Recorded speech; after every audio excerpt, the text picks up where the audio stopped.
हरे कृष्ण। तो सभी का स्वागत है। ओम अज्ञानतिमिरन्धस्य ज्ञानाञ्जनशलाकया चक्षुरुन्मिलितं येन तस्मै श्रीगुरुवे नमः। श्रीचैतन्यमनोभीष्टं स्थापितं येन भूतले स्वयं रूपकदां ददाति। जय श्री कृष्ण चैतन्य प्रभु नित्यानंद श्री अद्वैत गदाधर श्रीवासादि गौर भक्तवृंद। हरे कृष्ण कृष्ण कृष्ण हरे हरे, हरे राम राम राम हरे हरे। तो पिछली बार हम निष्काम कर्म योग के बारे में चर्चा कर रहे थे। भगवान श्री कृष्ण अर्जुन को कह रहे हैं कि तुम्हारा क्या करो, कर्मण्येवाधिकारस्ते माँ फलेषु कदाचन माँ कर्म फल हेतुर्भु न माते संगस्तु अकर्मणि। तो तुम्हारा क्या कर दो, कर्तव्य करो और फल मुझे अर्पण करो, फल में आसक्त मत हो। तो अर्जुन को जब ये भगवान ने बोला तो अर्जुन का स्वाभाविक प्रश्न था कि आप बोल रहे हो निष्काम कर्म मतलब फल में आसक्त ना हो, ज्ञान में स्थित हो जाओ और ज्ञान में स्थित होकर तुम मेरे लिए कर्म करो। उसको बोलते निष्काम कर्म। मतलब ज्ञान में स्थित होके अनासक्त होके फल मुझे अर्पण करो, ऐसा भगवान बोल रहे हैं। तो ऐसा जो व्यक्ति होता है उसके क्या लक्षण होते हैं? तो अभी अर्जुन पूछ रहे हैं कि जो स्थित प्रज्ञ होता है उसके क्या लक्षण होते हैं, इसके बारे में अर्जुन भगवान श्री कृष्ण को पूछ रहे हैं। तो वो अलग अलग प्रश्न पूछते हैं। भगवान को पूछते हैं कि स्थित प्रज्ञ होता है उसको कैसे पहचाना जाए। और वो पूछते हैं कि स्थित प्रज्ञ होता है वो स्थित प्रज्ञ से वो क्या कैसे बोलता है। मतलब स्थित प्रज्ञ क्या बोलता है, मतलब जैसे उनके मित्र है उनके लिए अनुकूल व्यवहार करते हैं तो उनके साथ में वो कैसे बोलता है, और उनके जो शत्रु है जो उनके अनुकूल व्यवहार नहीं करते उनके साथ में वो कैसे बोलता है। तो उसको बोलते हैं का भाषा, मतलब क्या बोलता है।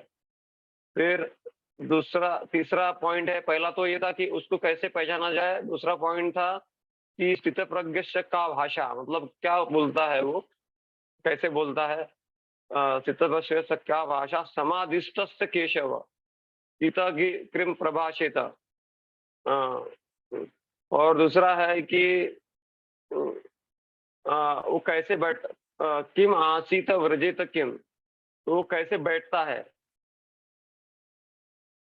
तो वो कैसे बैठता है उसके बारे में बताया है कि कभी बैठता है मतलब बैठना नहीं है सिंपल। इस संसार में जो है बहुत सारे भोग की सामग्रियां उपलब्ध है। तो जब सारे इंद्रिय भोग उसको उपलब्ध होते हैं तो वो उसी में ही रममान हो जाता है या फिर उसका कुछ और भी लक्ष्य होता है, ये जानने के लिए वो कैसे बैठता है ये उसका तात्पर्य है। स्थितभग्गस्य का भाषा समाधिस्थस्य केशव स्थित किम प्रभाषेत किम आसीत व्रजेत किम, किम आसीत व्रजेत किम, वो कैसे चलता है। तो अभी ये मतलब नॉर्मल चलना नहीं है, तो किसी का कौन कैसे चलता है, ये कोई पर्सनली डेवलपमेंट का क्लास नहीं है। तो कैसे चलता है मतलब वो अपना जीवन कैसे चलाता है, मतलब वो अपने कार्य को किस डायरेक्शन में लेके जाता है, वो किस प्रकार के कार्य करता है, उसको बोलते हैं कैसे चलता है। किम आसीत व्रजेत किम, मतलब वो किस डायरेक्शन में जाता है, शराब के अड्डे पे जाता है या मंदिर में जाता है, हरे कृष्ण के मंदिर में जाता है। तो ये व्रजेत किम, ये सिंपल भाषा में। तो यही श्लोक यहाँ पर भगवान अर्जुन पूछ रहे हैं। स्थितव्रज्ञस्य का भाषा समाधिस्थस्य केशव स्थितधि किं प्रभाषेत किमासीत व्रजेत किम। इसमें लक्षण शब्द महत्वपूर्ण है। जो लक्षण जो होता है, जो एक अमीर व्यक्ति है उसका लक्षण होता है और रोगी है उसका भी लक्षण होता है। तो वैसे ही एक जो स्थित प्रज्ञ व्यक्ति होता है, भक्ति में आगे बढ़ा हुआ व्यक्ति होता है, उसके भी लक्षण होते हैं और वो जो लक्षण अर्जुन ने पूछे हैं वही लक्षण होते हैं। उसके वाणी से पता चलता है, उसके व्यवहार से पता चलता है। स्थित प्रज्ञ का भाषा समाधिस्थ किम प्रभाषेत, उसके खान पान से पता चलता है। तो ये सारी चीजें होती है जिससे पता लगाया जा सकता है कि व्यक्ति स्थित प्रज्ञ स्थिति में आया है कि नहीं। ये सातों सबसे महत्वपूर्ण लक्षण तो है कि वाणी, वो वाणी सबसे महत्वपूर्ण है हमारा। कि ऐसा बोला जाता है कि मूर्ख तब तक पहचाना नहीं जा सकता जब तक वो बोलता नहीं है। जैसे उसने बोलना चालू कर दिया तब तक उसको आइडेंटिफाई किया जाएगा कि ये सबसे बड़ा मूर्ख है। तो वाणी से व्यक्ति का लेवल समझ में आ जाता है। और और तत्काल लक्षण है कि वो कृष्ण के बारे में ही मतलब तात्कालिक लक्षण, मतलब तत्काल लक्षण होगा, किसी को जानना है कि व्यक्ति सही है कि नहीं, तो वो कृष्ण के बारे में ही बोलता है। और उसके साथ साथ में और लक्षण भी है जिसके बारे में बताया जा रहा है। तो यहाँ पे बताया गया है कि स्थित प्रज्ञ के लक्षण, वो कैसे बोलता है, बैठता है, चलता है। तो प्रभुपाद के उदाहरण यहाँ पे दिए जा रहे हैं। प्रभुपाद जी देख कैसे डांस करते थे, कैसे बोलते थे, कैसे बैठते थे और कैसे चलते थे प्रभुपाद जी।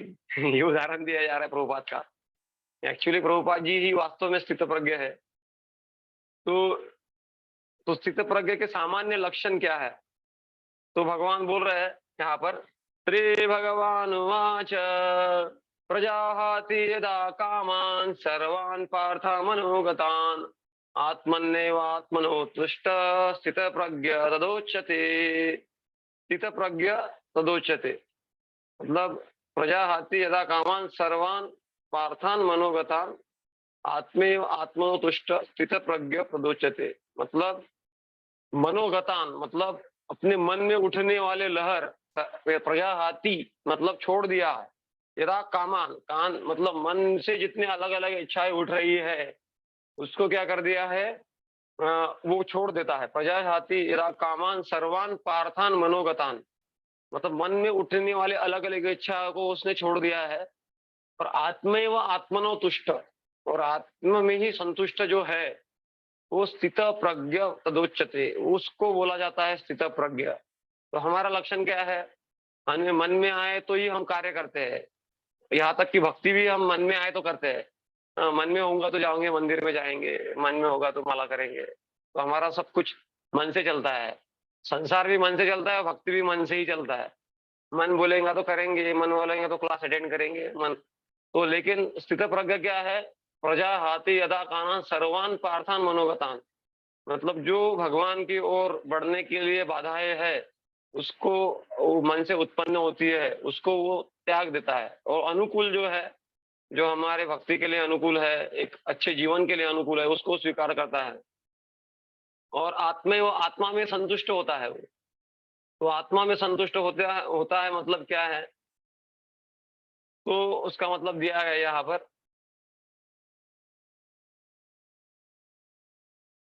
कि दो प्रकार के लोग होते हैं। एक व्यक्ति सिगरेट फूकने में लगा हुआ है, पत्ता खेल रहा है और वो सोच रहा है पैसे के बारे में, स्त्रियों के बारे में, गाड़ी के बारे में, ये उसके मन में यही माइंडसेट में चल रहा है। और एक होता है भक्त जो स्थित प्रज्ञ होता है, वो भी जलाता है लेकिन सिगरेट नहीं, अगरबत्ती जलाता है। और फिर उसके मन में भगवान के बारे में चिंतन होता है, भगवान की प्रसन्नता के लिए वो सोचता है, भगवान क्या चाहते हैं उसके अनुसार वो कार्य करता है। इसीलिए वो आत्मा में संतुष्ट होता है, संतुष्ट उसका मन संतुष्ट रहता है। लेकिन इसीलिए बोला गया है कि कृष्णदास मायादास सदा उदास कृष्णदास बिंदास मतलब जो माया के द्वारा ही माया की इसमें ही जो चिंतन करते रहता है, कुछ ना कुछ कारण से वो क्या होता है, उदास होते रहता है। लेकिन कृष्णदास क्या होता है, बिंदास होता है। तो इसीलिए तात्पर्य में चर्चा होती है कि एक आत्मा प्राप्त व्यक्ति का सामान्य विवरण है कि मन के द्वारा जो भी प्रलोभन होते हैं उसमें वो फंसता नहीं है। तो और वो क्या करता है, भगवान की संतुष्टि के लिए कार्य करता है। और जो चित्त प्रज्ञ होता है वो स्वाभाविकता से क्या होता है, छोड़ देता है विषयों को। जैसे आप देखिए यहाँ पे चित्र में दिया गया है कि चित्त प्रज्ञ व्यक्ति क्या कर रहा है, भगवान के लिए खाना बना रहा है, भगवान के मंदिर का मार्जन कर रहा है, या साफ सफाई कर रहा है, गुरुजन की सेवा कर रहा है, प्रचार कर रहा है, या फिर प्रवचन कर रहा है। तो इस प्रकार से अलग अलग कार्य भगवान की सेवा के लिए जो करता है उसको स्थित प्रज्ञ के लक्षण है। तो जैसे यमुनाचार्य है, अम्बरीश महाराज है, तो व्यक्ति जो होता है स्थित प्रज्ञ का मतलब ये नहीं कि उसको गरीब ही होना चाहिए, वो राजा भी हो सकता है। जैसे यमुनाचार्य थे, अम्बरीश महाराज थे, वो तो राजा थे, लेकिन राजा होके भी वो क्या थे, राजर्षि थे, मतलब वो स्थित प्रज्ञ थे। उनको राज्य में कोई इंटरेस्ट नहीं था, राज्य को जो देने वाले भगवान है उसमें इंटरेस्ट था।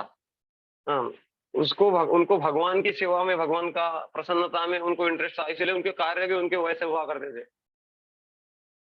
तो इसलिए आत्मज्ञानी व्यक्ति के सामान्य लक्षण क्या है, तो वह मानसिक मनगढ़ंत कहानी से पैदा हुई इंद्र तृप्ति की सभी भौतिक इच्छाओं को त्याग देता है, वही बात है। और इस प्रकार मन शुद्ध होने पर व्यक्ति स्वयं में ही संतुष्टि मिलती है। आत्मैव आत्मना संतुष्ट ऐसा बोला है। हम क्या कर रहे हैं, सांसारिक चीजों में संतुष्टि ढूंढ रहे हैं, लेकिन जब व्यक्ति स्थित प्रज्ञ हो जाता है, उसको भक्तिमय सेवाओं के द्वारा संतुष्टि मिलती है। उसमें अंदर उसको बाहर आनंद नहीं ढूंढना होता है, वो अंदर से उसको आनंद मिलते रहता है, तो उसको बोलता है स्थित प्रज्ञ। तो लेकिन स्वयं स्वयं में ही आत्मैव आत्मना तुष्ट, स्वयं में ही तुष्टि होने के लिए क्या करना होगा हमको, स्वयं को स्वयं में संतुष्ट होने के लिए जैसे प्रभुपाद जी उदाहरण देते हैं कि हमने जान लिया कि हम शरीर नहीं आत्मा है, वो तो ठीक है, लेकिन जब तक आत्मा के, जैसे एक कोई व्यक्ति है, वो डॉक्टर हो गया, अच्छी बात है डॉक्टर हुआ, लेकिन वो डॉक्टर का रोल जब तक प्ले नहीं करेगा, पेशेंट्स को ठीक नहीं करेगा, तब तक उसके डॉक्टर होने का कोई मतलब नहीं है। वैसे ही किसी ने जान लिया कि मैं आत्मा और शरीर नहीं हूँ, वो तो ठीक है, लेकिन जब तक वो आत्मा का जो जीवेरा स्वरूप है कृष्णेरा नित्यदास, जब तक वो भगवान की सेवा में नहीं लगता है, तब तक वो आत्म संतुष्टि का अनुभव नहीं कर सकता है। महात्मानस्तु माम पार्थ, आगे आएगा ये श्लोक, दैवीम प्रकृति में आश्रिता, दैवीम प्रकृति में आश्रिता, भगवान बोलते हैं कि हम दैवी प्रकृति में महात्मा रहता है, तो भजंती अनन्य मनसो ज्ञात्वा भूतादिम अव्ययम, अनन्य अन्य मनस, अन्य मन में रहता नहीं उसके, भगवान एकमात्र उसके मन में रहते हैं। तो यहाँ पर वही बताया जा रहा है कि जो आत्मे व आत्मनो तुष्ट, इसीलिए उसको क्या, उनके गुण जो विशेष रूप से उनके भक्तों को लाभान्वित करते हैं। तो जो भी कार्य करता है स्थित प्रज्ञ व्यक्ति, वो कार्य करता है कृष्ण को अपने फल को अर्पण करता है। और क्योंकि जैसे कोई स्कूल है, तो उसको स्कूल होता है, तो स्कूल में क्या है, जो आगे बढ़ते बच्चे बैठते हैं, उनके ऊपर स्टूडेंट का, टीचर का ज्यादा विशेष ध्यान रहता है। तो जो पीछे बच्चे बैठते हैं वो थोड़ा सा नटखट होते हैं, ड्राइंग वाइंग निकालते हैं, कुछ भी टीचर का कुछ निकालते हैं ड्राइंग, ऐसा ऐसा कुछ भी करते रहते हैं, प्लेन एरोप्लेन बनाते रहते हैं। और वो लोगों को क्या लगता है कि टीचर क्या कर रहे हैं, आगे वाले बच्चों पे ज्यादा ध्यान दे रहे हैं, हमारे ऊपर नहीं दे रही। लेकिन वैसा नहीं है, ये लोगों का इंटरेस्ट पीछे में बैठने में है और नटखटपना करने में है। तो स्वाभाविकता ही जो आगे बैठे रहते हैं बच्चे स्कूल में, तो वो ज्यादा इंटरेस्ट दिखा रहे हैं, तो उनके ऊपर ज्यादा स्वाभाविक ध्यान जाता है। वैसे ही भगवान क्या है, भक्त वत्सल है। तो जो भक्त होता है, भगवान की भक्ति करता है, भगवान गीता में बोलते हैं समोहम सर्वभूतेषु न मे द्वेष्यस्ति न प्रिया ये भजन्ति तु माम भक्त्या महिते तेषु चाप्य हम। भगवान सम है, लेकिन भक्तों पे उनकी विशेष करुणा होती है। तो कृष्ण अपने भक्तों के जीवन में व्यक्तिगत रुचि लेते हैं, इसीलिए भक्त क्या, भगवान क्या करते हैं, भक्तों के जीवन में व्यक्तिगत रुचि लेते हैं। उनके जीवन के प्रॉब्लम्स है तो उसमें स्वयं भगवान इन्वॉल्व हो जाते हैं। इसीलिए भगवान की भक्ति करने के लिए भगवान के गुणों को भी जानना महत्वपूर्ण हो जाता है कि भगवान क्या है, अनेक गुणों की समुद्र है। इसीलिए गद्यत्रयम एक किताब है रामानुजाचार्य ने लिखी है, उस किताब में भगवान के अनेक गुणों का वो वर्णन करते हैं। जैसे अंडरलाइन किया हुआ ये लाइन है, उसमें भगवान के 12 गुणों का वर्णन आया है। सौशील्य वात्सल्य मार्दव आर्जव सौहार्द साम्य कारुण्य माधुर्य गांभीर्य औदार्य चातुर्य स्थैर्य, ये सारे गुण हैं। तो भगवान सौशील्य है, मतलब अपने से कम लेवल वाले लोगों से भी दोस्ती कर लेते हैं। जैसे सुग्रीव हो गया, गुहा हो गया, रामचंद्र ने दोस्ती किया, या फिर कृष्ण भगवान ने बंदरों के साथ में दोस्ती कर लिया। तो भगवान का ये स्वभाव है कि वो सौशील्य है, वात्सल्य है। भगवान को स्वाभाविक अपने जो अधीनस्थ भक्त है उनके ऊपर दया आती है। वात्सल्यता वो प्रकट करते हैं। मतलब वो अलग-अलग चीज़ें, जैसे एक पिता होता है, बच्चों को जितनी आवश्यकता है वो पूरे अवेलेबल कराते हैं। वैसे भगवान हम सबको जो आवश्यक है वो चीज़ें दे रहे हैं।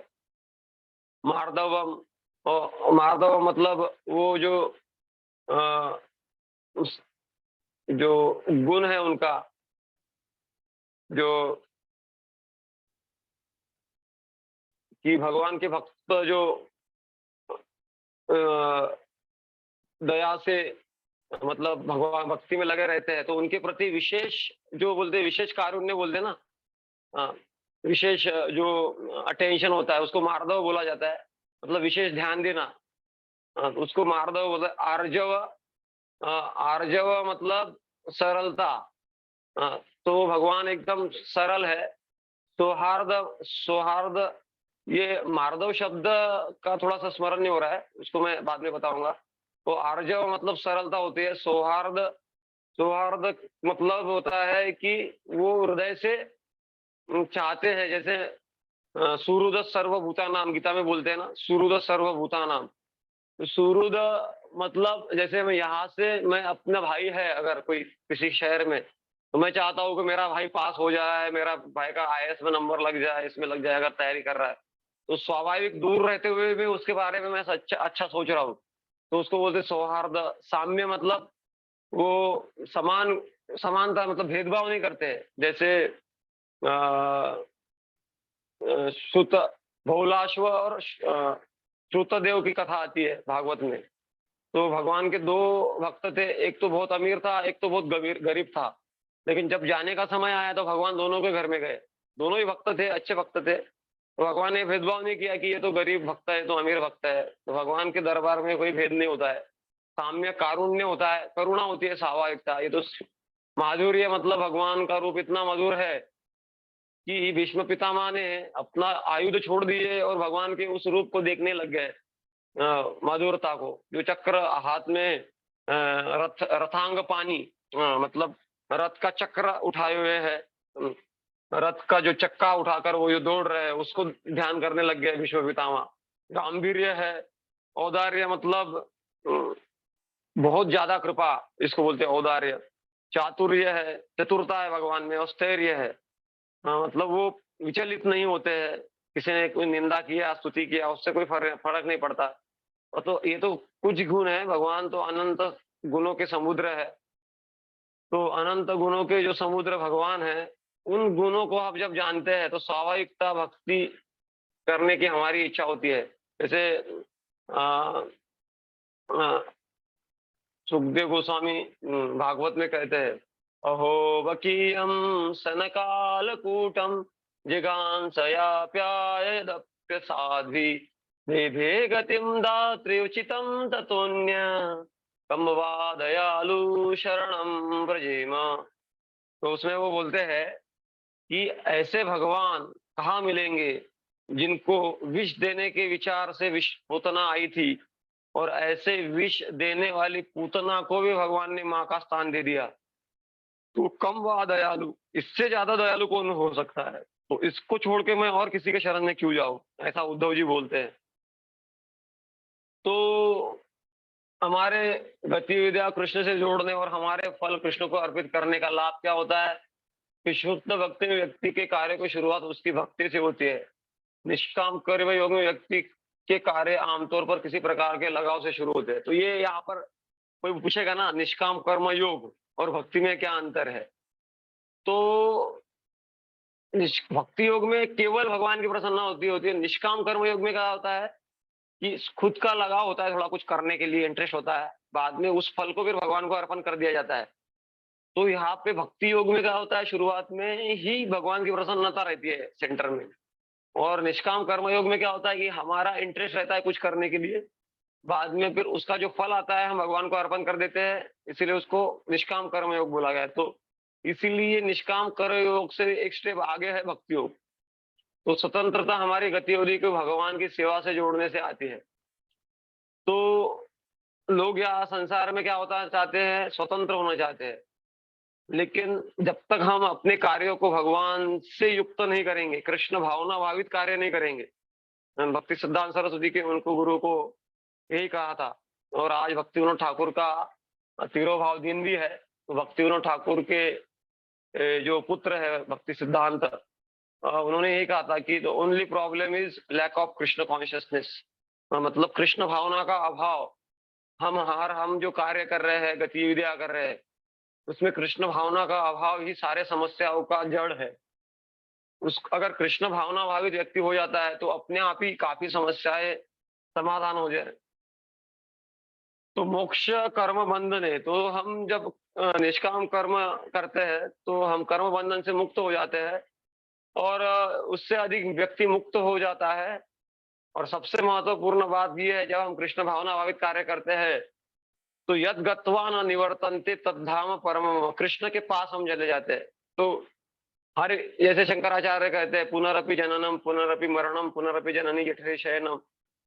तो ये संसार दुखालयम है। तो इसीलिए भक्ति जो है हमारा हमको परमानेंट इटर्नल लाइफ, उसके लिए भी तैयारी कराता है। तो अभी तो हमको हमारा जीवन अभी तो सरल हो ही जाता है, लेकिन मरने के बाद भी जो है अच्छी गति होती है। तो इसीलिए भक्तों के ऊपर भगवान की विशेष कृपा है। तो भक्ति योग में सबसे महत्वपूर्ण है कि भक्तों के साथ में भगवान विशेष आदान प्रदान करते हैं। तो कृष्ण का अपने भक्त के प्रति विशेष स्नेह, आसक्ति और द्वेष का लक्षण है। तो कोई बोल सकता है कि मैं आपने ऑलरेडी चर्चा कर लिया इस बात को, कि स्कूल का उदाहरण देकर, कि भगवान कोई पक्षपाती नहीं है। जैसे एक टीचर होता है, तो टीचर जो होता है सभी स्टूडेंट्स को एग्जाम देने के लिए सेम अपॉर्चुनिटी देता है। बराबर है। अभी स्टूडेंट के ऊपर है कि वो कैसी तैयारी करते हैं और कैसे एग्जाम लिखते हैं।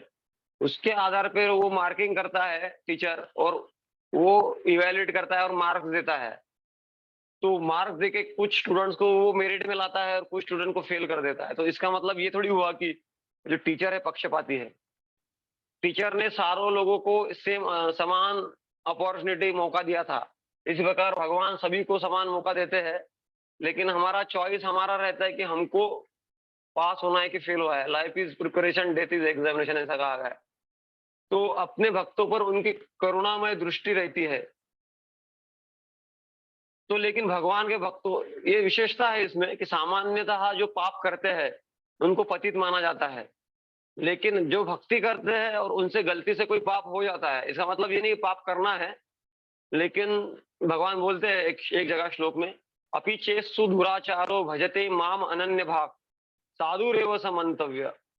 मेरा भक्त है, अच्छे मार्ग पे निकला है, तो गलती से कुछ गलती हो गई उसकी, तो उसको पापी मत समझना कभी। वो मेरा आदमी है, भगवान बोलते हैं। तो अपि चेत्सु दुराचारो भजते माम साधु, उसको साधु ही समझो। मतलब इसके लिए पाखंड का समर्थन नहीं किया जा रहा है यहाँ पर। एक पाखंडी लोग वो अलग होते हैं, लेकिन एक होते कमजोर लोग होते हैं जो भक्ति में लग जाते हैं, लेकिन उनको अच्छा बनना है, लेकिन तुरंत अच्छा नहीं बन पाते हैं और अपनी कमी के कारण कुछ गलती कर बैठते हैं। तो ऐसे स्थिति में भी उसको आप जो है साधु ही समझो, ऐसा भगवान। क्यों? क्योंकि वो भजते माम अनन्य भाव, वो कुछ भी हो जाए भक्ति में लगे हुए हैं। जैसे एक कीचड़ में उदाहरण दिया जाता है, कोई व्यक्ति कीचड़ से भरा हुआ है और वो अगर शावर के नीचे खड़ा है, तो कीचड़ है मान लिया, लेकिन वो अगर शावर के नीचे है तो उसका कीचड़ निकल जाएगा। वैसे अगर कोई व्यक्ति बुरा है, कुछ बुरी आदतें है, लेकिन अगर वो भक्ति में लगा हुआ है तो एक दिन शुद्ध हो जाएगा। यही है, सूरज के कांटेक्ट में आकर के मलमूत्र भी शुद्ध हो जाते हैं। तो तो इसलिए भगवान क्या दया के सहारे हैं। और भक्त लोग क्या करते हैं, इसलिए भगवान कोई अपना गंतव्य अंतिम स्थान बताते हैं। उनका लक्ष्य जो होता है भगवान ही होता है। तो भगवान, जैसे हम बोल रहे थे कि भगवान क्या करते हैं,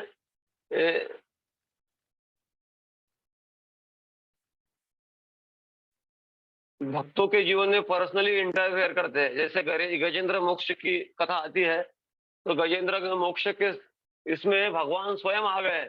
और यहाँ पे तो बताया, वीडियो में बता रहा है कि वो गरुड़ पे बैठ के आ रहे हैं, लेकिन ऐसा बोला जाता है कि गरुड़ भी लेट हो रहे थे तो भगवान गरुड़ को भी छोड़ दिए और तुरंत उधर आ गए और सुदर्शन चक्र चला दिया।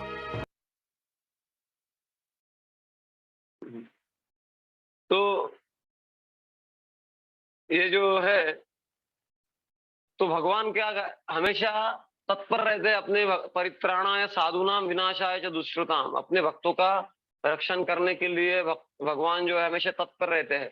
इसीलिए भगवान को ना ज्ञानी वत्सल बोला जाता है ना कर्मी वत्सल। भगवान को बोला जाता है, क्या बोला जाता है, भक्त वत्सल भगवान। ऐसे इसीलिए गजेंद्र जब प्रार्थना करता है तो वो बोलते हैं मुक्ताय भूरि करुणाय नमो ललाय। तो मुक्ताय भूरि करुणाय नमो अललयाय। अललयाय मतलब क्या होता है कि जिसकी करुणा कभी घटती नहीं है। अललयाय मतलब इस संसार में हर कुछ घटते जाता है, लोगों का हमारे प्रति प्रेम भी घटते जाता है, कुछ ना कुछ कारण से कुछ ऐसा अनबन हो जाता है तो मित्र शत्रु बन जाते हैं। और माता भाई भाई भाई उनके जो अच्छे संबंध है वो कुछ कारण से बिगड़ जाते हैं। लेकिन हम कुछ भी क्यों ना करें, भगवान का जो हमारे प्रति जो प्रेम है, करुणा है, वो ऐसे ही रहता, अलया है। तो भगवान हमसे प्रेम इसलिए करते हैं कि भगवान भगवान है। इसलिए नहीं प्रेम करते कि हम कौन है, हम करोड़पति है, ये है वो है, हम सुंदरवान है, धनवान है, फेमस है। इसलिए भगवान हमसे प्रेम नहीं करते। भगवान भगवान है इसलिए हमसे प्रेम करते हैं। तो इसके भगवान के गुणों को समझना है। तो दूसरा प्रश्न, वह कैसे बोलता है, ये प्रश्न है। तो भगवान बोल रहे हैं। दूसरा प्रश्न ये है कि वो कैसा बोलता है। तो बोलना भी महत्वपूर्ण होता है स्थितप्रज्ञ के जीवन में, कि एक्चुअली हमारे अंदर का चेतना ही बोलने के द्वारा आ जाता है। और विशेष करके one greatness has to be estimated by one's ability to tolerate provoking situation, ऐसा बोलते प्रभुपाद जी। कि विशेष करके कठिनाइयों में भक्त कैसा व्यवहार करता है उसके ऊपर भी उसके लेवल ऑफ कॉन्शियसनेस जहां जाता है। तो भगवान यहाँ पे कोट कर रहे हैं, दुखेषु अनिद्विग्नमना सुखेषु विगत स्पृहा वितराग भय क्रोधा स्थितधीर मुनिरुच्यते। दुखेषु अनुद्विग्न मना, दुख में अनुद्विग्न मना मतलब दुख होता है तो हम उद्विग्न हो जाते हैं ना। तब दुख में ये सामान्य है, लेकिन जो स्थितधीर मुनि होता है ना, स्थित होता है, स्थित प्रज्ञ होता है, उसको कोई फर्क नहीं पड़ता दुख से। और सुखेशु विगत स्पृहा, ऐसा नहीं है कि मुझे सुख ही आना चाहिए या फिर सुख आ गया तो बहुत मैं फूल जाता हूँ। ऐसा है ना, इगोइस्टिक हो जाते हैं लोग, कुछ भी अचीवमेंट्स अचीव करते हैं, कुछ प्राप्त हो जाता है तो उनकी चाल चाल बोल चाल सब चेंज हो जाता है। सुखेशु विगत स्पृहा वित राग भय क्रोधा। और वित राग मतलब वो मुक्त होते हैं किससे, राग मतलब अटैचमेंट आसक्ति, भय मतलब भीति, और क्रोध मतलब क्रोध। तो वो लोगों के जीवन में ये वैयक्तिक स्वार्थ के लिए देखा नहीं जाता है कि वो राग आसक्त हो जाएंगे या भयभीत होंगे या क्रोधित होंगे। तो ये लक्ष्य है, ये लक्षण है स्थितधीर मुनि उच्चते। जैसे कि प्रहलाद महाराज का उदाहरण दिया जाता है। प्रहलाद महाराज के जो पिताजी है हिरण्यकशिपु, उनका वध हो गया तो उनको राज्य दे दिया गया। राज्य देने के बाद उनको वो फूलने गए, देखो पता चला मैं कितना बड़ा भक्त था, पूरा राज्य मुझे मिला। तो ऐसा उन्होंने नहीं कहा, वो उल्टा और एक साधु थे अवधूत ब्राह्मण, उनके पास में गए और शिक्षा प्राप्त करने लगे। हालांकि वो स्वयं ही बहुत इतने विद्वान थे। और जब उनको पहाड़ से फेंका जा रहा था, यहाँ पे फोटो में दिखाया जा रहा है, पहाड़ से फेंका जा रहा था तो उनको कोई चिंता नहीं थी। वो सोच रहे थे कि मैं भगवान की गोद में ही गिर रहा हूँ, तो उनका कोई चिंता। लेकिन हमारा क्या है, क्रिकेट मैच जीत गए तो वो कूदते हैं एकदम, इंडिया क्रिकेट मैच जीत गया तो बहुत जोर जोर से कूदते हैं। और फिर हार गया तो फिर हम इतना दुखी हो जाते हैं, फ्रस्ट्रेट हो जाते हैं, कुछ लोग टीवी फोड़ देते हैं। तो इस प्रकार से ये जो है हमारी जो मटेरियल मतलब भौतिक चेतना हमारे, हम इस प्रकार व्यवहार करते हैं। लेकिन जो स्थित प्रज्ञ होते हैं वो इस प्रकार व्यवहार करते हैं। तो तात्पर्य में चर्चा करते हुए प्रभुपाद जी कहते हैं वो स्थिर मन के ऋषि है, स्थितधीर, और हमेशा कृष्ण भावना भावित में रहते हैं। और वो कोई तर्क वर्क नहीं करते हैं, शास्त्र सम्मत बातें करते हैं। तो और तो मुनि जो है, मुनि का मतलब क्या होता है कि वो अलग-अलग प्रकार से मन को दौड़ाता है, उसको मनि कहा है। तो मुनियों की जो वो दृष्टि होती है वो अलग-अलग होती है, लेकिन भक्त की दृष्टि एक ही होती है। उनको एक ही करना है, जो भी कार्य करता है वो भगवान की प्रसन्नता के लिए करता है। तो जो कुछ भी जीवन में आता है, कृष्ण भावना भावित व्यक्ति होता है। जो कुछ भी जीवन में आता है, वो कृष्ण की दया के रूप में उसको स्वीकार करता है। इसीलिए वो वितराग भय क्रोध, जैसे हम चर्चा कर रहे थे, राग, भय और क्रोध से वो मुक्त होता है। इसीलिए जो उच्च कोटि के भक्त होते हैं, उनके जीवन में राग और द्वेष नहीं देखा गया है। वो किसी से द्वेष नहीं करते वैयक्तिक रूप से, ना किसी से राग करते हैं, और इसीलिए वो लोग जो संकल्प लेते हैं, वो संकल्प भी पूरा कर लेते हैं। मुझे मुझे इतना सेवा करना है, ये उतना माला करना ही है, मुझे इतने बजे उठना ही है, तो वो सब कर पाते हैं। तो यहाँ पर वर्णन किया है, सितधीर मुनि का अगर उदाहरण दिया जाए तो हरिदास ठाकुर थे।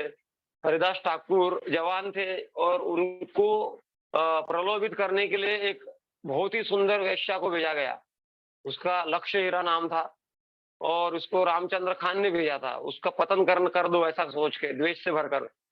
हरिदास ठाकुर ने कहा कि जब वो वेश्या उनके पास में गई और अंग प्रदर्शन करने लगी, हरिदास ठाकुर ने कहा कि तुम्हारी इच्छा को मैं पूरा करूंगा, लेकिन तुमको क्या करना है, वहां पर यहाँ पर रुको, मेरा नाम जप बाकी है, तो नाम जप कर लो। नाम मेरा जब हो जाएगा तब तुम्हारी इच्छा मैं पूरी करूंगा। तो ऐसा एक दिन हो गया, 2 दिन हो गया, 3 दिन हो गया, और वो 3 दिन नाम जप सुन रही थी। नाम जप सुनकर वो कृष्ण भक्त, जोरदार भक्त बन गई।